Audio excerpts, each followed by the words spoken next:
The rain pounded against the windows of the exclusive gentlemen's club in London. Inside, Marcus Wellington sat in his leather chair, swirling expensive whiskey in his crystal glass. At 62 years old, Marcus had built an empire worth billions. But tonight he looked bored. Very bored, gentlemen, Marcus announced to his wealthy friends gathered around the fireplace. I have a proposition that might interest you all. The room fell silent. When Marcus Wellington spoke, people listened. His fortune came from making impossible bets and winning them. He had bet against entire markets and won. He had bought failing companies for pennies and turned them into gold mines. Tonight, however, he had something different in mind. I was walking past Buckingham Palace yesterday, Marcus continued, his eyes gleaming with mischief. I watched those guards standing there, perfectly still, perfectly silent. Rain or shine, they never move. They never speak. They never break. His friend Charles raised an eyebrow. And your point is? Marcus smiled slowly.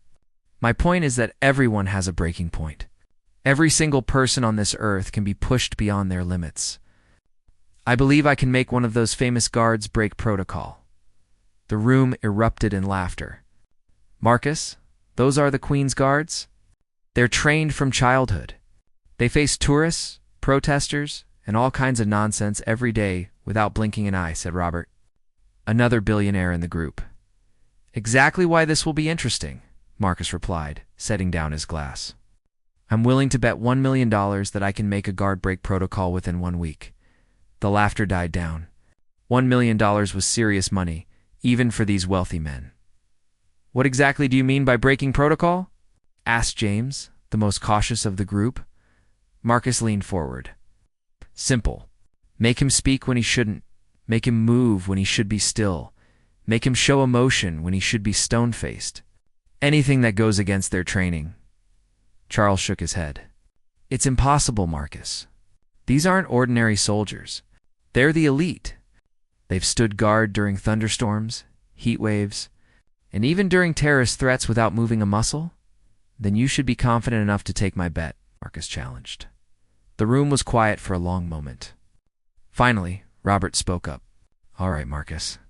We'll pool together $1 million. If you can make a guard break protocol in 1 week, we'll pay you. If you fail, you pay us.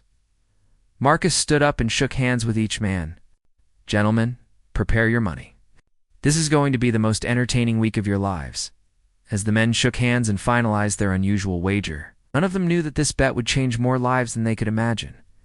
Marcus Wellington was about to discover that some things in life were more valuable than money, and some people were stronger than he ever believed possible. The next morning, Marcus woke up with excitement he hadn't felt in years. He had conquered business empires, but this was different. This was personal. This was about understanding the human spirit and finding its limits. He dressed in his finest suit and made his way to Buckingham Palace. The morning was crisp and clear, perfect for what he had planned. As he approached the palace gates, he could see the guards in their iconic red uniforms and tall black hats. Standing motionless at their posts, Marcus studied each guard carefully. He needed to choose his target wisely. Some looked older and more experienced, others younger and possibly more vulnerable. He walked slowly along the fence, observing, planning, strategizing. That's when he saw him. Standing at the main gate was a guard who looked to be in his early 30s. Tall, broad-shouldered, with the same stoic expression as the others, but something about him caught Marcus's attention. Maybe it was the slight tension in his jaw, or the way his eyes seemed to focus just a little too intently on the distance. This guard would be his target. Marcus smiled to himself. The game was about to begin. The guard's name was Thomas Mitchell, though Marcus didn't know this yet. Thomas had been serving as a Queen's Guard for 8 years, and in all that time, he had never once broken protocol. Not when tourists tried to make him laugh, not when protesters shouted in his face, not even when a wasp had stung him during a summer ceremony. Thomas took pride in his duty. Every morning, he polished his boots until they gleamed, pressed his uniform until every crease was perfect, and prepared his mind for hours of absolute stillness. To him, being a guard wasn't just a job, it was an honor, a tradition, and a test of character that he passed every single day. But Thomas had no idea that he was being watched by one of the richest men in England. Marcus spent the first day simply observing. He bought a cup of coffee from a nearby vendor and sat on a bench across from the palace, studying Thomas's routine. The guard changed shifts every few hours, but when he was on duty, he was like a statue carved from stone. Impressive, Marcus murmured to himself.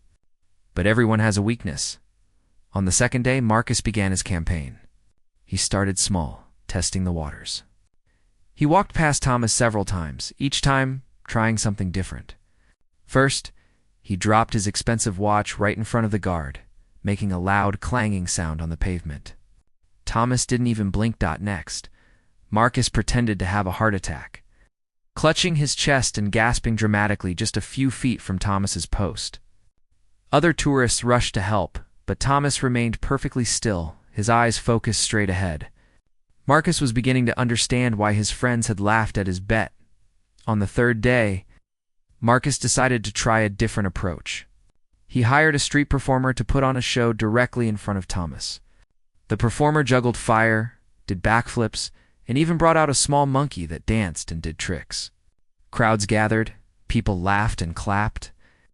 But Thomas might as well have been blind and deaf for all the reaction he showed. Marcus was impressed despite himself. This guard was truly exceptional. On the fourth day, Marcus tried emotional manipulation.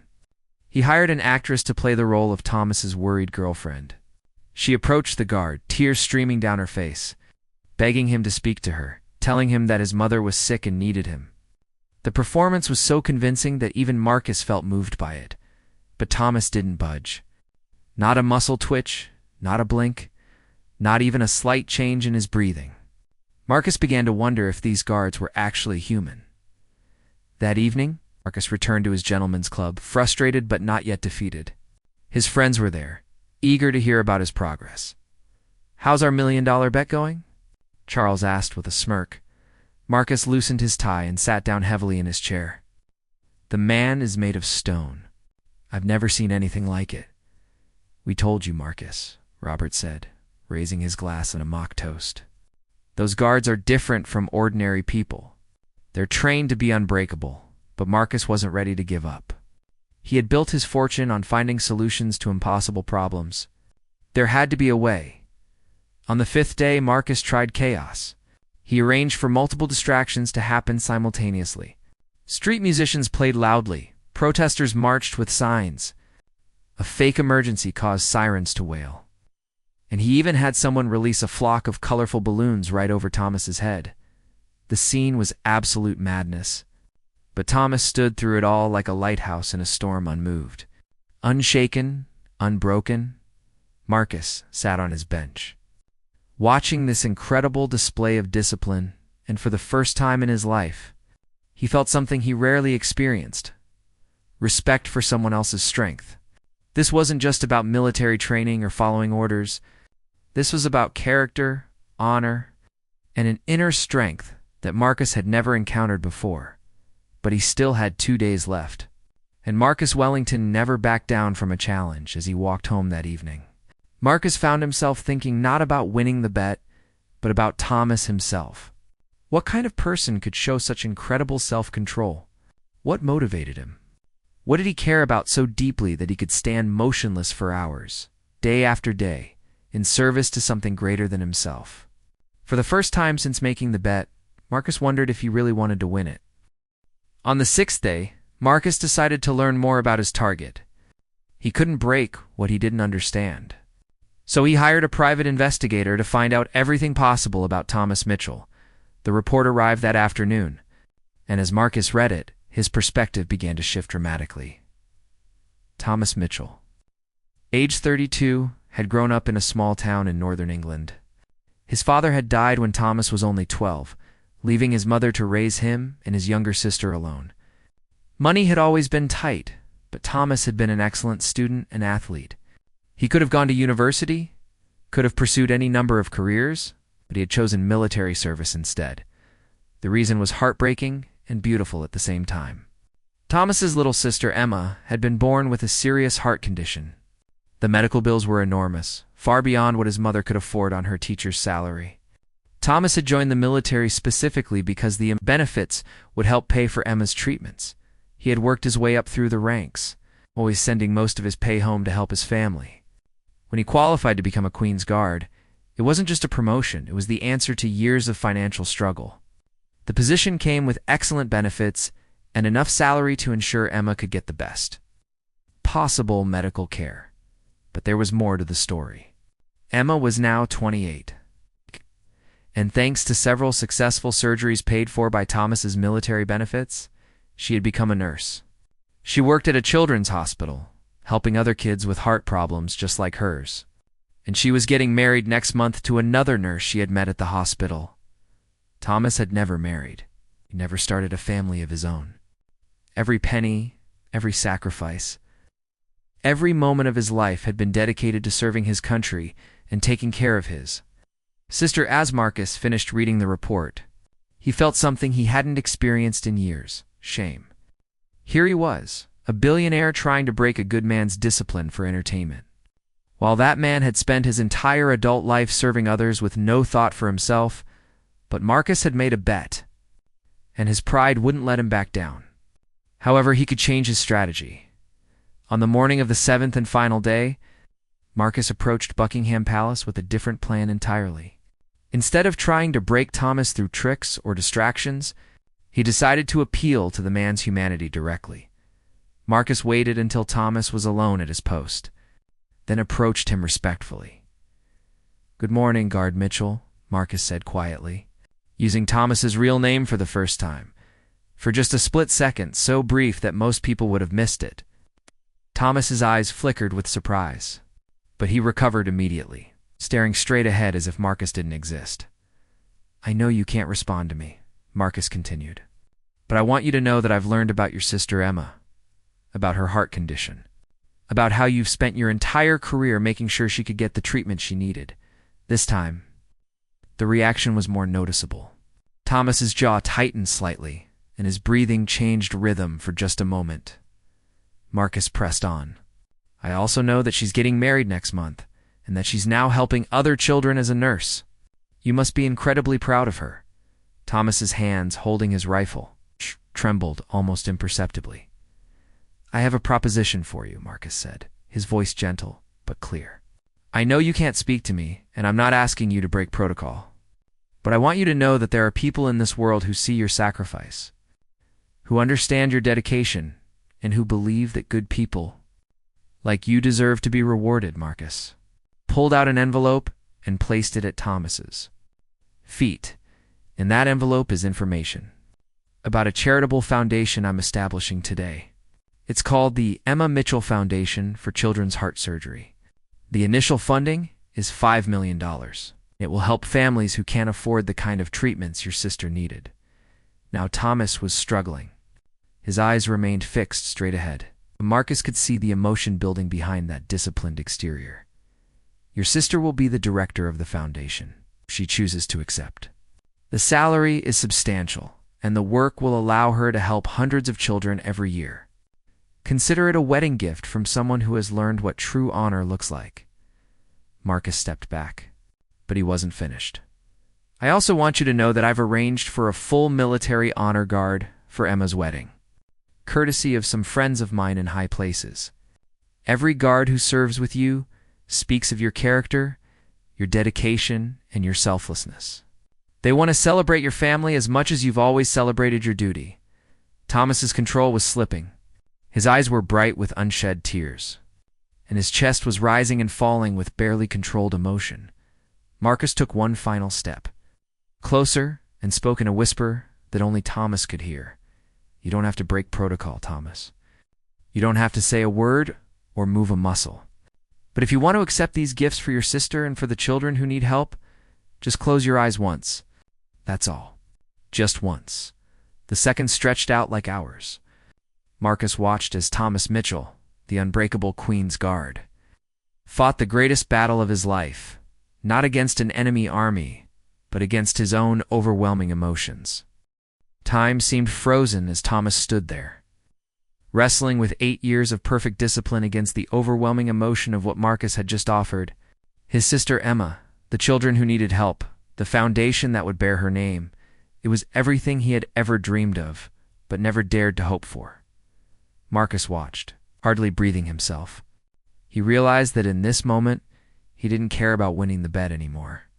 He found himself silently praying that Thomas would find a way to accept the gifts without breaking the protocol that meant so much to him. For 30 seconds, 40, 50 seconds, Thomas remained perfectly still. His eyes stared straight ahead, but Marcus could see the internal struggle playing out across his features. The slight tremor in his hands, the barely perceptible tightening around his eyes, the way his breathing had become just a little too controlled. Then, slowly, deliberately, Thomas closed his eyes. It lasted exactly 1 second. A single, controlled blink that could have meant anything to an outside observer. But to Marcus, it was the most powerful moment he had ever witnessed. This wasn't a man breaking under pressure. This was a man making a conscious choice to accept help for others while maintaining his honor and dignity. When Thomas opened his eyes again, they were bright with unshed tears, but his posture remained perfect, his discipline intact.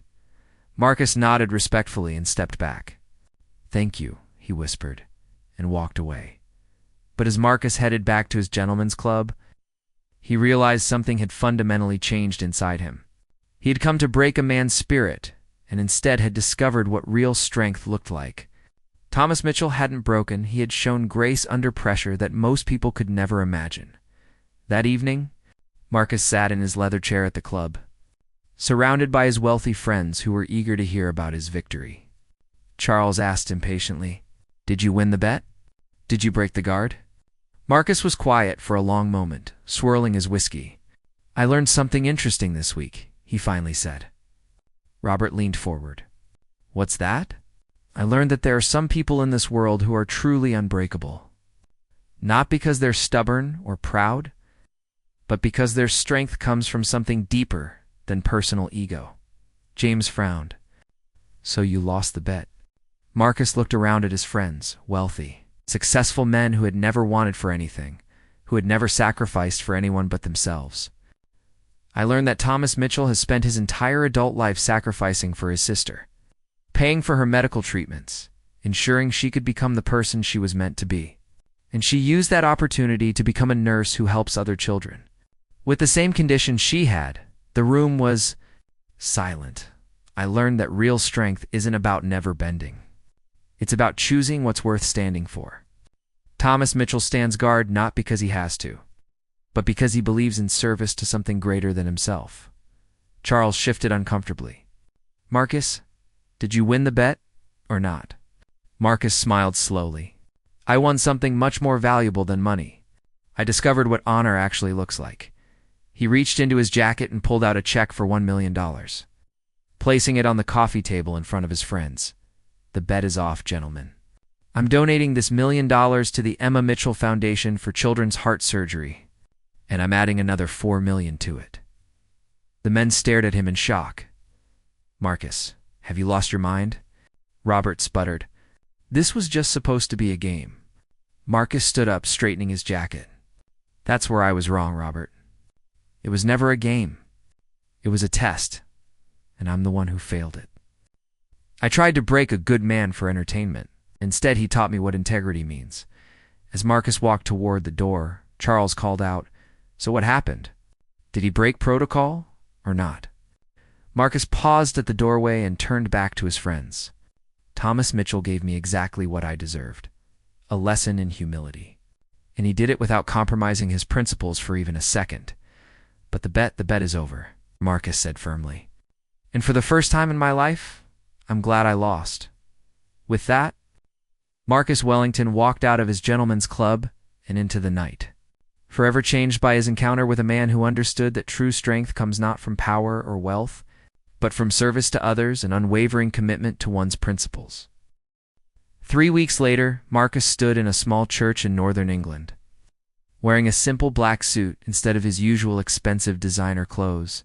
He was one of only 50 guests at Emma Mitchell's wedding, and he felt more honored to be there than he had at any of the exclusive events he usually attended. Emma was radiant in her simple white dress, her smile bright enough to light up the entire church. Her new husband, David, was a kind-faced man who looked at Emma like she was the most precious thing in the world. But what moved Marcus the most was seeing Thomas in the front row, out of uniform. Tears of joy streaming down his face as he watched his little sister get married. The ceremony was beautiful in its simplicity. There were no expensive decorations, no celebrity guests, no photographers from fancy magazines. Just two people in love, surrounded by family and friends who truly cared about them. When the minister asked who gave Emma away, Thomas stood up proudly. His voice was strong and clear as he said, "I do, with all my love and blessing." It was the first time Marcus had ever heard Thomas speak, and the emotion in those simple words was more powerful than any speech Marcus had ever given to shareholders or business partners. After the ceremony, during the reception, Emma approached Marcus with David by her side. "Mr. Wellington," she said, her eyes bright with tears, "I can never thank you enough for what you've done. The foundation, Thomas's future, everything. It's like a miracle." Marcus felt uncomfortable with her gratitude. "Please, Emma, you don't need to thank me. If anything, I should be thanking your brother. He taught me more about character in 1 week than I learned in 60 years of life."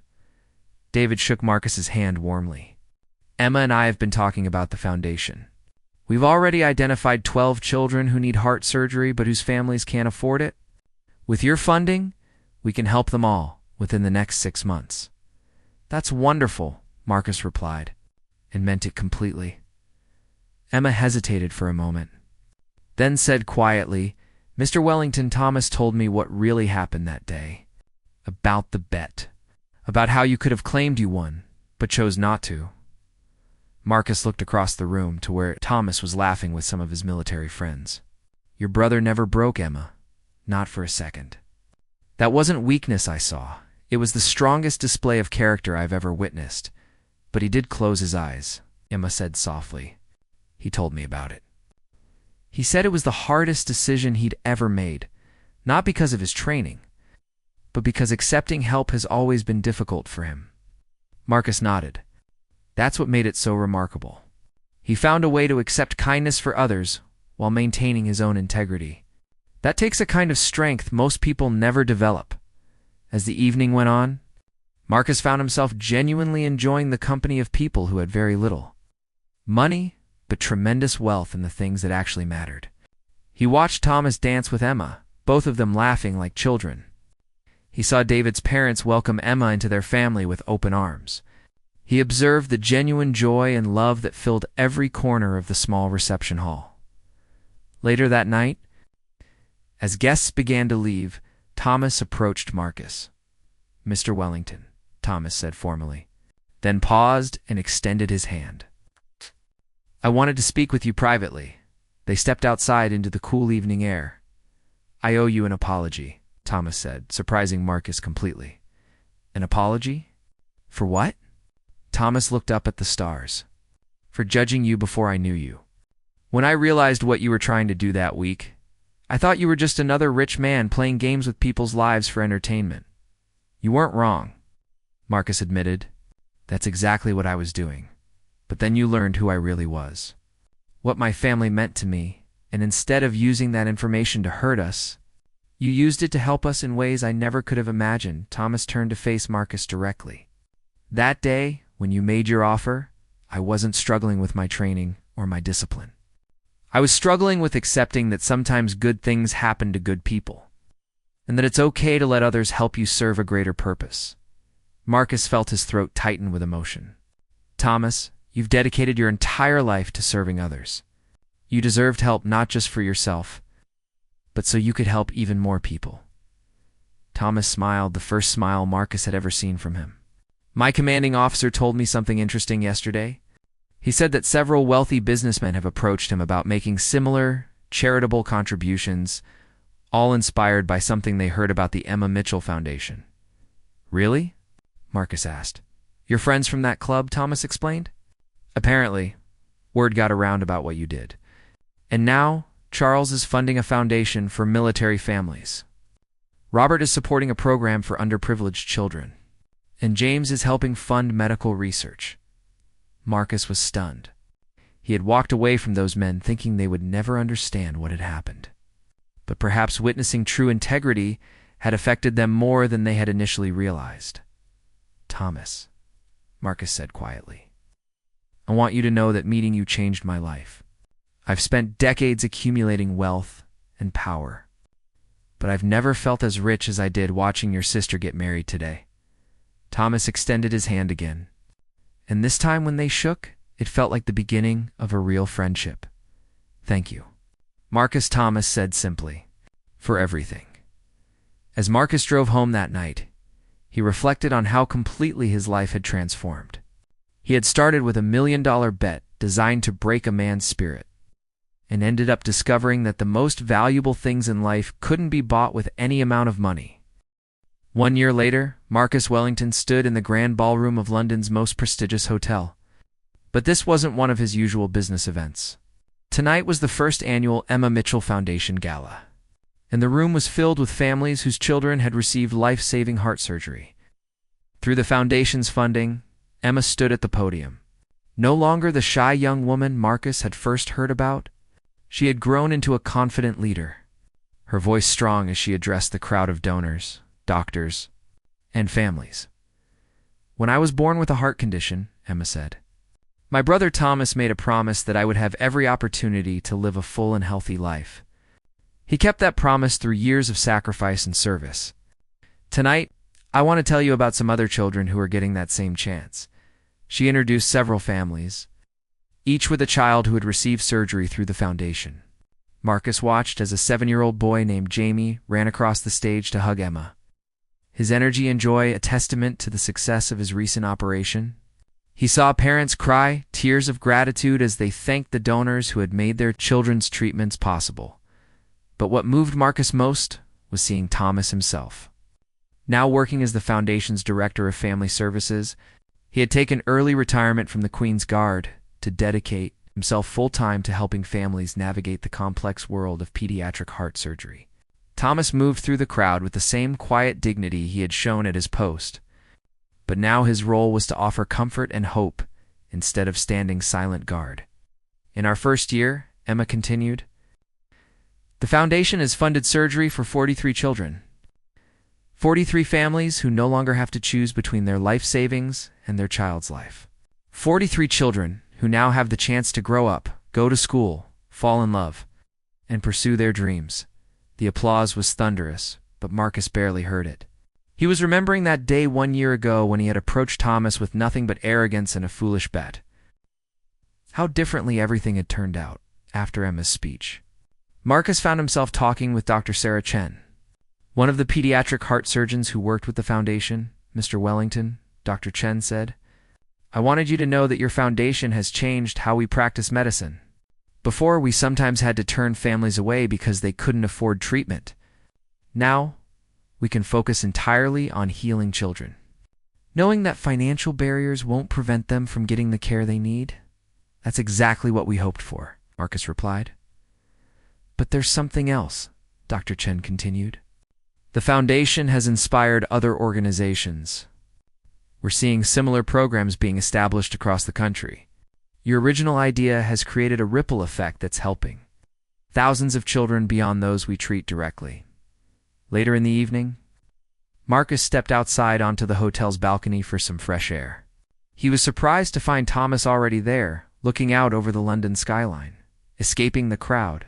Marcus asked, joining him at the railing. Thomas chuckled. "Old habits. I spent so many years standing quietly that sometimes I still need a moment of peace." They stood in comfortable silence for a few minutes, watching the city lights twinkle below. "Marcus," Thomas said eventually, "do you ever regret how we met?" "The bet? The whole situation?" Marcus considered the question seriously. "You know, I should regret it. I was arrogant and foolish, trying to break a good man for entertainment. But if I'm honest, I can't regret it completely." "Why not?" "Because it led to this." Marcus gestured back toward the ballroom where they could hear the sounds of celebration. It led to Emma's foundation, to all those children getting the help they need, to you finding a new way to serve others. Sometimes the best things come from the worst motivations, if we're willing to learn and change. Thomas nodded thoughtfully. I've been thinking about that a lot this year. About how your challenge, your attempt to break me, actually revealed something I didn't know about myself. What's that? That true strength isn't about never bending. It's about knowing when to bend and when to stand firm. When you offered to help Emma and the foundation, accepting that help wasn't weakness, it was the strongest thing I could do, because it meant putting aside my pride to serve something greater than myself. Marcus smiled. You taught me something similar. I spent decades thinking strength meant having power over others. You showed me that real strength comes from using whatever power you have to lift others up. As they headed back inside, Thomas paused at the door. You know, my commanding officer told me something interesting last week. What's that? He said that requests to join the Queen's Guard have increased by 30% this year. Apparently, young people heard the story of the Guard who stood firm against a billionaire's challenge and were inspired by the idea of serving with such. Marcus was amazed. Even that has had a positive impact. It seems that witnessing integrity, even secondhand, inspires people to seek it in themselves. As they rejoined the gala, Marcus reflected on how completely his understanding of success had changed. A year ago, he had measured victory in terms of conquest and dominance. Tonight, surrounded by families whose lives had been transformed by compassion and service, he understood that the greatest victories came from helping others achieve their dreams.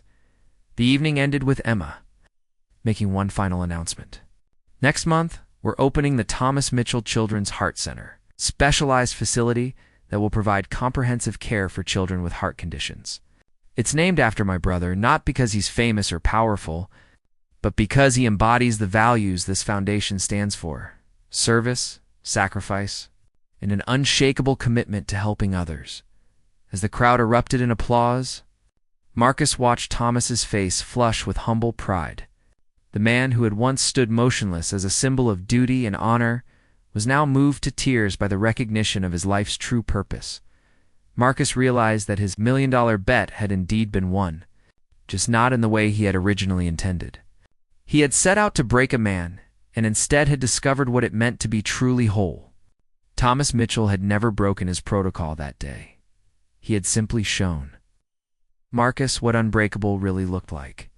And in learning that lesson, Marcus Wellington had finally discovered what it meant to be genuinely wealthy, not in money or power, but in the knowledge that your life has made other lives better. The Guard had won, and so had everyone else.